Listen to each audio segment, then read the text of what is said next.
Open టాక్కి స్వాగతం. ఇటీవల కొంతమంది అధికారులు తీవ్ర ఇబ్బందులైతే ఎదుర్కొంటున్నారు. ఒక రకంగా చెప్పాలంటే సమాజంలో అబాసుపాలయ్యే పరిస్థితి. ఒకప్పుడు నీతి నిజాయితీగా పనిచేసి మంచి పేరు ఉన్నటువంటి అధికారులు కూడా జగన్మోహన్ రెడ్డి వచ్చిన తర్వాత దానికి చెప్పిన దానికల్లా తలాడించడం వల్ల ఈరోజు అబాసుపాలయ్యే పరిస్థితి. ఎంతోమంది అధికారులు కోర్టు మెట్లు ఎక్కారు, కోర్టులకు సమాధానం చెప్పుకోవాల్సిన పరిస్థితి మనం చూస్తూనే ఉన్నాం. తాజాగా ఒక పోలీస్ అధికారి కూడా చెయ్యకూడని సంతకం చేసి అడ్డంగా ఇరుక్కుపోయినట్టుగా ఒక వార్త అయితే వస్తుంది. ఎవరయ్యా అధికారి అంటే విజయవాడ పోలీస్ కమిషనర్గా ఉన్నటువంటి క్రాంతి రాణా టాటా. ఒకప్పుడు మంచి పేరున్నటువంటి అధికారి, అలాగే నీతి నిజాయితీ పౌరుడుగాను స్ట్రిక్ట్ ఆఫీసర్గాను పేరున్నటువంటి వ్యక్తే, కాదని మనం అనట్లేదు. బట్ జగన్మోహన్ రెడ్డి వచ్చిన తర్వాత దరిద్రం ఏంటో కానీ పాపం ఆయన అనేక సార్లు అబాసుబాలయ్యే ప్రయత్నం జరిగింది. తాజాగా చేసిన ఒక సంతకం కూడా ఆయన ఇప్పుడు తీవ్ర ఇరకాటంలో పెట్టింది. ఇక అసలు విషయానికి వస్తే గతంలో ఒక వార్త వచ్చింది. ఒక ఆంధ్రజ్యోతి పత్రికలో జగన్ భక్త ఐపీఎస్లు అని చెప్పి ఒక వార్త అయితే రావడం జరిగింది. దాని సారాంశం ఏంటంటే జగన్మోహన్ రెడ్డి తనకు కావాల్సిన అధికారులను టీడీపీ నేతలను ఇబ్బంది పెట్టడం కోసం కొన్ని కీలక ప్రాంతాల్లో నియమించుకున్నారని చెప్పి దాని ప్రధాన సారాంశం. సరే, అది తప్ప ఒప్ప అనే సంగతి కాసేపు పక్కన పెడదాం. ఒకవేళ నిజంగా ఐపీఎస్ అధికారులు మనోభావాలు ఏదైనా దెబ్బతినుంటే, ఒకవేళ అది ఫేక్ వార్త అయి ఉంటే దాన్ని ఖండించవచ్చు, తప్పులేదు. ఐపీఎస్ అధికారులు కూడా ఒక సంఘం ఉంటుంది. ఎప్పుడైనా సరే ఐపీఎస్ అధికారులు తీవ్ర ఒత్తిడిలోనైనా ఎవరైనా అంటే పరిధి దాటి విమర్శలు చేసినా లేదా అధికారులు రాజకీయ నేతలు ఇబ్బందులు పెట్టినా వాటన్నిటికీ కూడా సంఘం స్పందిస్తుంది. గతంలో కూడా స్పందించిన ఘటనలు ఉన్నాయి, మనం చూసాం. ఇతర పోలీసు అధికారులాగానే ఐపీఎస్లు కూడా సంఘం ఉంటుంది. ఆ సంఘానికి ఒక కార్యదర్శి కూడా ఉంటారు. ఆ కార్యదర్శి ఆర్కే మీనా. ఏదైనా నిజంగా ఖండించాలి అంటే దాన్ని చర్చించి, కమిటీలో చర్చించి ఒక నిర్ణయం తీసుకుని హుందాగా ఖండించాలి. మనలాగా అంటే వైసీపీ నేతలలాగా ఏది పడితే అది మాట్లాడరు వాళ్ళు. ఒక హుందాగా మీరు రాసిన కథనాలు సత్య దూరంగా ఉన్నాయి, ఇవి ప్రజల్లో ఆందోళన కలిగించే విధంగా ఉన్నాయి, మేము ఏ రాజకీయ పార్టీకి అనుకూలంగా పనిచేయటం లేదు, కేవలం ప్రజల కోసమే పనిచేస్తున్నాము అని చెప్పి ఖండిస్తారు. లేదు, ఇంకా పరిధి దాటి వాళ్ళు రాశారని భావిస్తే, ఒకవేళ ఇలాంటి వార్తలు రాస్తే చట్టపరమైన చర్యలు ఎదుర్కోవడానికి మీరు సిద్ధంగా ఉండాలని చెప్పి హెచ్చరిస్తూ ఒక వార్త రాస్తారు. అది ఒక హుందాతనంగా రాసే వార్త. కానీ ఇందులో ఏముందో తెలుసా? ఒక లెటర్ యాడ్ వచ్చింది. ఏది? ఈ పత్రికలో వచ్చిన కథనాన్ని ఖండిస్తూ ఒక లెటర్ యాడ్ మీద ఒక స్టేట్మెంట్ వచ్చింది. ఏమని? ఇలాంటి వార్తలు రాయటం ఏంటి, మిమ్మల్ని ఇదే వార్తలు రాస్తే మీ మీద క్రిమినల్ కేసులు పెడతాం, లేకపోతే ఆ కేసులు పెడతాం, రాసిన వాళ్ళని జైలుకు పంపుతాం, ఈ టైప్ లాంగ్వేజ్ వాడుతూ ఒక ఖండన వచ్చింది. వాస్తవానికి అది ఐపీఎస్ అధికారులు వాడే భాష కానే కాదు. సరే, అయిపోయింది. దాన్ని అసలు పత్రిక ఆంధ్రజ్యోతికి పంపకుండా మిగతా అందరికీ పంపారు. సరే, దాని సాక్షిలో కూడా పెద్దగా ప్రచురించి గొప్పగా చెప్పుకున్నారు అనుకోండి. అధికారులు ప్రజల కోసమే పనిచేస్తారు, మా కోసం పనిచేయరని చాలా గొప్పగా చెప్పుకున్నారు. సరే, ఆ కథ అక్కడితో అయిపోయిందా అనుకుంటే అప్పుడే అసలు ట్విస్ట్ వచ్చింది. అసలు ఈ సంఘానికి, ఐపీఎస్ కార్యదర్శుల సంఘానికి ఆ కార్యదర్శి ఎవరు? ఐపీఎస్ల సంఘానికి కార్యదర్శి ఎవరు? ఆర్కే మీనా. ఆ అదనపు ఐజీ హోదాలో ఉన్నటువంటి ఆర్కే మీనా దానికి కార్యదర్శి. ఏదైనా సంతకం చేస్తే ఆయన సంతకం చేయాలా, ఆయన ఆమోదంతో విడుదల చేయాలా. ఒకవేళ ఆయన అందుబాటులో లేని పక్షంలో ఏ ఎగ్జిక్యూటివ్ మెంబర్ అన్నా సంతకం చేయాలా. కనీసం అందులో ఎగ్జిక్యూటివ్ మెంబర్ కూడా కానీ కేవలం సభ్యుడు మాత్రమే అయినటువంటి క్రాంతి రాణా టాటా ఆ కార్యదర్శి అనే ప్లేస్లో సంతకం చేసి దాన్ని బయటకు విడుదల చేశారు. అయితే ఈ విషయం ఆర్కే మీనాకి తెలియదు. ఒక ఫంక్షన్ సందర్భంగా ఆర్కే మీనాకి వేరొక ఐపీఎస్ అధికారి ఎదురయ్యి ఆయన అడిగారట, అదేంటండి మీరు ఎప్పుడు చాలా సౌమ్యంగా ఉంటారు కదా, స్మూర్తిగా ఉంటారు కదా, ఏంటి మొన్న అంత ఫైర్ అయిపోయి లెటర్ యాడ్ విడుదల చేశారు, ఏంటి కథ అని అడిగారంట.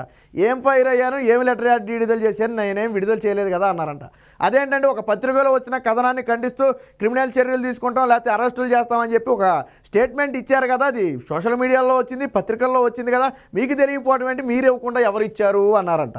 ఆయన వెంటనే కొంగుదిని ఆ ఆర్టికల్స్ అన్ని తెప్పించి చూస్తే ఇచ్చిన మాట వాస్తవమేనని తేలింది. కానీ ఆ సంతకం ఎవరిది అనేది ఎంక్వైరీ చేస్తే, ఎందుకంటే అక్కడ పూర్తి పేరు రాయరు కదా, ఏదో ఒక చిన్న సంతకం చేస్తారు. అసలు ఆ సంతకం ఎవరిది అని చెప్పి ఆయన ఎంక్వైరీ చేశారు, వదిలిపెట్టలా. ఎందుకంటే తన పేరు మీద ఆర్కే మీనా చేయాల్సిన చోట వేరొక వ్యక్తి చేశాడంటే అది ఫేక్ సంతకం అనవచ్చు, ఫోర్జరీ అనవచ్చు, లేకపోతే ఇంకోటి అనవచ్చు. ఎందుకంటే ఒక వ్యక్తి ఒక సంతకాన్ని ఇంకోటి చేస్తే ఊరుకోరు కదా. సో ఆయన ఎంక్వైరీ చేస్తే ఏమని తేలిందంటే ఆ సంతకం క్రాంతి రాణా టాటా చేశారని తేలింది. వెంటనే క్షణం కూడా ఉపేక్షించకుండా ఫోన్ చేశారట. ఆర్కే మీనా కూడా ఫోన్ చేసి, ఎందుకు కార్యదర్శుల సంఘం ఆ కార్యదర్శిగా ఉన్నటువంటి నా ప్లేస్లో మీరెందుకు సంతకం చేశారు, కనీసం నాకు ఇన్ఫామ్ చేశారా, ఏ హోదాలో మీరు సంతకం చేశారు, నేను మీ కమిషనరేట్ పరిధిలోనే మీ మీద నేను కేసు పెట్టబోతున్నాను, చూసుకోండి అని చెప్పి హెచ్చరించారట ఆర్కే మీనా. ఎందుకంటే నేను చెప్పా కదా, ఒక ఫోర్జరీ సంతకంతో సమానం అది. ఒక వ్యక్తి పెట్టాల్సిన సంతకాన్ని ఇంకో వ్యక్తి ఎలా పెడతాడు అక్కడ? అది కూడా అధికారి అయి ఉండి ఐజీ అధికారి అయినా. కాబట్టి ఆయన హెచ్చరించేటప్పటికి ఈయన కొంగు తిన్నాడు. ఎందుకంటే ఇంత సీన్ అవుద్దని ఈయన ఊహించలే పాపం. దీంతో ఒక్కసారిగా కొంగు దీన్ని సమాధానం చెప్పలేని పరిస్థితి. ఏమని కవర్ చేసుకుంటాడు ఆయన? ఈయన వెనకమాల ఎవరిదో ఒత్తిడి ఉంటుంది ఖచ్చితంగా. పేర్లా చెప్పలేడు బయటికి. ఆయన వదిలిపెట్టలేదు. తర్వాత దాన్ని డీజీపీ దగ్గరికి తీసుకెళ్లి పంచాయతీ పెట్టి ఖచ్చితంగా దీని మీద చర్యలు తీసుకోవాలంటే డీజీపీ ఏదో కొద్ది సర్ది చెప్పి పంపేశారట. ఎందుకంటే ఇదంతా ప్రభుత్వానికి అనుకూలంగా ఉన్న వ్యవహారం కాబట్టి ఇప్పటికిప్పుడు ఏమి చర్యలు తీసుకోరు ఎవరు కూడా. ఎందుకంటే అది ప్రభుత్వానికే ఫేవర్గా ఉంది కదా. వైసీపీ కూడా దాన్ని చాలా గొప్పగా చెప్పుకుంది. ఏమని? అబ్బెబ్బే అధికారులు కేవలం ప్రజల కోసమే పనిచేస్తారు, పచ్చపత్రికలు అన్ని అబద్ధాలు రాస్తాయని చెప్పి చెప్పుకున్నారు. కానీ ఆయన ఫేక్ సంతకం చేశాడని వార్త వచ్చిన తర్వాత మాత్రం ఏ పత్రిక రాయదు. కాంతిరాణా టాటా ఫేక్ సంతకం చేశాడు, వేరొక వ్యక్తి ప్లేస్లో ఆయన సంతకం చేశాడు, అసలు కార్యదర్శి విడుదల చేయలేదు అంటే అధికారుల సంఘం దీన్ని ఖండించలా. అధికారులకు సంబంధించి ఎక్కడ దీని మనోభావాలు దెబ్బతినలా. అందులో కొద్దో గొప్ప వాస్తవం ఉంది కాబట్టి బహుశా స్పందించాలి. లేకపోతే సంఘంలో అంతమంది ఉండగా ఎవరు స్పందించకపోతారా? దీనికి సంఘంలో పెట్టి విచారించకపోతారా? అంటే ఎవరి మనోభావాలు తినలేదు కాబట్టి విచారించాల. కానీ ఈయన సంతకం చేసి ఇరుక్కుపోయారు. ఇప్పుడు ఇదే ఈయన్ని తీవ్ర మనోవేదనకు గురి చేస్తుంది. సో అంటే ఎందుకు అసలు వాస్తవానికి ఆయన సంతకం పెట్టాల్సిన అవసరం ఏముంది? వేళ పర్సన్ అయితే ఈ కాంతిరాణా టాటా గురించి మనం ఇంకో విషయం కూడా చెప్పుకోవాలా. గతంలో చంద్రబాబు గారి అరెస్టు సమయంలో చంద్రబాబు గారి తరపు లాయర్లు ఏం చేశారంటే విజయవాడ ఏసీబీ కోర్టులో ఒక పిటిషన్ వేశారు. ఏమని? అధికారుల కాల్ డేటా కావాలి మాకు అని చెప్పి, పోలీసు అధికారుల కాల్ డేటా కావాలని చెప్పి ఒక పిటిషన్ వేశారు. ఆ పిటిషన్ వేస్తే పిటిషన్ వేశారన్న సంగతి తెలిసిన కాంతిరాణా టాటా ఈ లాయర్లను బెదిరించారంట, టీడీపీ తరపు లాయర్ని. మీకెందుకు కాల్ డేటా కావాలి, మీకెందుకు ఇవ్వాలి, ఏం తమాషాగా ఉందని చెప్పి ఈయన బెదిరించారట. ఆ విషయం స్వయంగా మళ్ళీ ఆ లాయర్లే కోర్టు దృష్టికి కూడా తీసుకెళ్లారు. వాస్తవానికి ఈయన బెదిరించాల్సిన అవసరం లేదు కదా, అదంతా లీగల్ ప్రొసీజరు. ఇవ్వటం ఇవ్వకపోవటం, దానికి అనుమతులు ఇవ్వటం ఇవ్వకపోవడం అనేది కోర్టు పరిధిలోనే అంశం. వాస్తవానికి పోలీసులకు సంబంధం లేని వ్యవహారం. అంటే వైసీపీకి ఫేవర్గా పనిచేసినట్టుగా ఆ రోజు టీడీపీ తరపు లాయర్లను బెదిరించారు.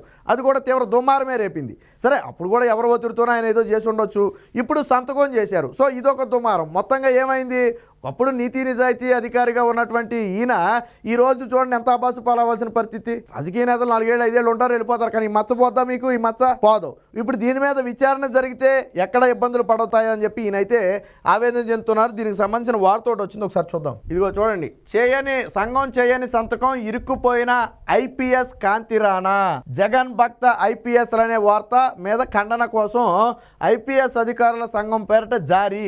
కార్యదర్శి అనుమతి లేకుండానే తెలియకుండానే ఆయన తరపున విజయవాడ సిపి సంతకం. అది తెలిసి మండిపడిన కార్యదర్శి ఆర్కే మీనా. మీ పరిధిలోనే మీపై కేసు పెడతానని హెచ్చరిక. ఐపీఎస్ వర్గాల్లో తీవ్ర చర్చ. సో ఇక్కడ మనకు కనపడుతుంది చూడండి. ఇది సెక్రటరీ ఏపీ ఐఏఎస్ అసోసియేషన్ అని ఉంది. సో ఇక్కడ పెట్టాల్సిన సంతకం ఎవరు పెట్టాలి? ఈ ఆర్కే మీనా పెట్టాలి. ఎందుకంటే ఆయన దాని సెక్రటరీ. ఆర్కే మీనా పెట్టాలి. ఆయన అదనపు ఐజీగా ఉన్నట్టున్నారు, ఆయన పెట్టాలి సంతకం. కానీ ఎవరు పెట్టారు? కాంతిరాణా టాటా పెట్టారు. సరే ఈ సంతకం ఎవరిది అనేది ఇక్కడ అర్థం కావట్లా. ఎందుకంటే అక్కడ ఏదో ఏ లాంటి ఒక అక్షరం ఏదో కనపడుతుంది తప్ప అదేంటనేది ఎవరి సంతకం అనేది ఎవరికి తెలియట్లా. కానీ దాన్ని ఎంక్వైరీ చేశారు. ఆ పోలీసుల్లో తెలియదు, ఒక సంతకాన్ని ఈజీగా ఎంక్వైరీ చేస్తారు. సో ఎంక్వైరీ చేశారు పూర్తిగా. దీని మీద కూపీ లాగితే తెలిసింది ఏంటంటే ఇదిగో పోలీస్ కమిషనర్ హోదాలో కాంతిరాణా పెట్టిన ఒక సంతకాన్ని మనం ఇక్కడ చూడొచ్చు. ఇది ఎప్పుడుదో పాత సంతకం అయి ఉంటుంది. సో పోలీస్ కమిషనర్ హోదాలో పెట్టినటువంటి సంతకం ఇది. ఈ 2 సంతకాలు మ్యాచ్ అయ్యాయి. ఇప్పుడు అర్థమైందా ఎలా కనిపెట్టారో? PS officers association letterhead మీద పెట్టిన సంతకం, పోలీస్ కమిషనర్ హోదాలో పెట్టినటువంటి సంతకం 2 ఒకటే. అంటే ఇప్పుడు ఈ సంతకం ఎవరు పెట్టారు? కాంతిరాణా టాటా పెట్టారు. అది తెలుసుకున్న తర్వాతే ఫోన్ చేసి కొంచెం ఘాటుగా హెచ్చరించడమే కాకుండా మీ పరిధిలోనే నేను కేసు పెడతానని చెప్పడం. తర్వాత దీని వెనక కూడా ఎవరో వేరొక ఇంటెలిజెన్స్కి చెందిన ఆఫీసర్ ఉన్నారు, ఎవరో ఆంజనేయులో ఎవరో ఉన్నారని చెప్పి ఒక అనుమానం ఉంది. ఏది మీనా ఏం వదిలిపెట్టలా, ఆయన చాలా కూపీలాగాడు. అసలు ఈయన ఎందుకు ఈ లెటర్ హ్యాడ్ విడుదల చేశాడు? ఈయనంతటి ఈయన విడుదల చేయడు. ఈయన కనీసం ఎగ్జిక్యూటివ్ మెంబర్ కూడా కాదు. అందులో ఎందుకు విడుదల చేశారంటే వేరొక వ్యక్తి ద్వారా విడుదల చేశారు. వేరొక వ్యక్తి చెప్పడం వల్ల. ఎవరు ఆయన? దీనికి ఇంటెలిజెన్స్కి సంబంధించినటువంటి ఒక ర్యాంక్ ఉన్నటువంటి ఆంజనేయులు అనే ఒక అధికారి చెప్పారని చెప్పి ఈయన చేసినట్టుగా అయితే తేలింది. సరే తర్వాత ఆయన దగ్గరికి కూడా ఇది వ్యవహారం వెళ్ళొద్దా లేదనేది తర్వాత సంగతి. డీజీపీ వద్దకు వెళ్ళింది, బట్ ఆయన సర్ది చెప్పి పంపేశాడు. సరే ఇప్పటికిప్పుడు ఏమీ జరగకపోవచ్చు, కాంతిరాణాకి ఇప్పటికిప్పుడు ఏమీ చర్యలు తీసుకోకపోవచ్చు. ఎందుకంటే అధికారులంతా ఆ అధికార పార్టీకి ఎలాగా పనిచేయాలి కాబట్టి తప్పని పరిస్థితి. ఇది కూడా వాళ్ళ పార్టీకి అనుకూలంగా ఉన్న వార్త కాబట్టి ఇప్పటికిప్పుడైతే చర్యలు తీసుకోరు. బట్ భవిష్యత్తులో దీని ప్రభావం ఉంటుంది. ఇప్పుడు ఐపీఎస్ వర్గాల్లో ఒక చర్చగా మారింది. అసలు కాంతిరాణా టాటాకి ఏం అవసరం లెటర్ యాడ్ విడుదల చేయాల్సింది, ఆయన మేనా అది కూడా అన్నారట. నిజంగా మీకు ఏదైనా మనోభావాలు ఇబ్బంది కలిగినాయని మీరు భావిస్తే ఆ విషయాన్ని నా దృష్టికి తీసుకొస్తే మన ఎగ్జిక్యూటివ్ మెంబర్స్ అందరితో కమిటీ మెంబర్స్ అంతా కూర్చుని చర్చించి అందులో ఎంతవరకు మనం ఖండించవచ్చు అనేది తెలుసుకుని నేనే ఖండిస్తా కదా, మీకెందుకు అంత అవసరం, అక్కడ ఒక ఫేక్ సంతకం చేసి ఖండించాల్సిన అవసరం మీకేంటని చెప్పి ఆయనే అడిగాడట స్వయంగా. కానీ కాంతిరాణా టాటా పాపం సమాధానం చెప్పలేని పరిస్థితి, ఎందుకంటే జరగాల్సిన నష్టం జరిగిపోయింది. కాదు అనలేని పరిస్థితి, పోనీ వేరే వాళ్ళు కూడా కాదు, అందులోనూ పోలీసు అధికారులు. సో వాళ్ళు అబాసు పాలు చేసుకోవడం ఎందుకని చెప్పి దీని అయితే ప్రస్తుతానికి కొంచెం సైలెంట్ చేసినప్పటికీ కూడా జరిగిన ఘటన మొత్తం కూడా ఇప్పుడు రాష్ట్ర పోలీసు వర్గాల్లో తీవ్ర చర్చగా మారింది. ఒకంత ఆ కాంతిరాణా టాటా ఇమేజ్ను కూడా డ్యామేజ్ చేసిందని చెప్పుకోవచ్చు. గతంలో ఎప్పుడైతే చంద్రబాబు గారు లాయర్లను బెదిరించారో అప్పుడు కొంత ఇబ్బంది పడ్డాడు ఆయన. ఆ టీడీపీ కూడా సరే ఇప్పుడు అయిపోయింది అనుకోవద్దు, తర్వాత ఉంది కదా చూస్తామని చెప్పి అప్పుడు కొంతమంది టీడీపీ నేతలు కూడా ఏదో కొద్దో గొప్ప ఆఫ్ ద రికార్డు మాట్లాడినట్టున్నారు అనుకోండి, అది వేరే విషయం.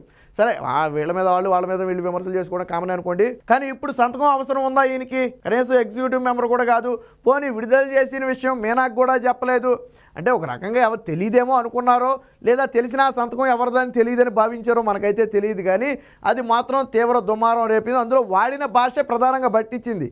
అందులో స్ఫూర్తిగా ఖండించుంటే దీన్ని ఎవరు లైట్ తీసుకునేవాళ్ళే. బట్ ఒక రాజకీయ భాషలతో వాడి అందులో ఖండించడం అనేది వీళ్ళకి అనుమానం కలిగించింది. ఈరోజు ఆయన్ని అబాసు పాలు చేసింది. కాబట్టి అధికారులు ఎప్పటికైనా ఒకటి గుర్తుపెట్టుకోండి, రాజకీయ పార్టీలు 4 రోజులు ఉంటాయి, వెళ్ళిపోతాయి, 4 ఏళ్ళు 5 ఏళ్ళు ఉంటాయి, తర్వాత మారిపోతుంటాయి. బట్ మీరు రిటైర్ అయ్యే వరకు కూడా మచ్చ లేకుండా బ్రతకాలి అంటే ఇలాంటి వాటికి దూరంగా ఉండాలి. సరే కొన్ని పనులు తప్పవు, అధికార పార్టీకి పని చేయరా అంటే ఈ పార్టీయే కాదు, ఏ పార్టీ ఉన్నా కొంతమంది అధికారులు పనిచేస్తారు. బట్ పరిధి ఉంటుంది, ఒక పరిధి మనకి ఇబ్బంది లేని పరిధి వరకు మాత్రమే మనం పనిచేయాలి తప్ప అంతకు మించి పని చేస్తే ఇలాగే అబాసు పాలు అవ్వాల్సి ఉంటుంది. ఏది ఏమైనప్పటికీ ఈ సంతకం మాత్రం కాంతిరాణా టాటాకు పెద్ద తలనొప్పిగా మారింది.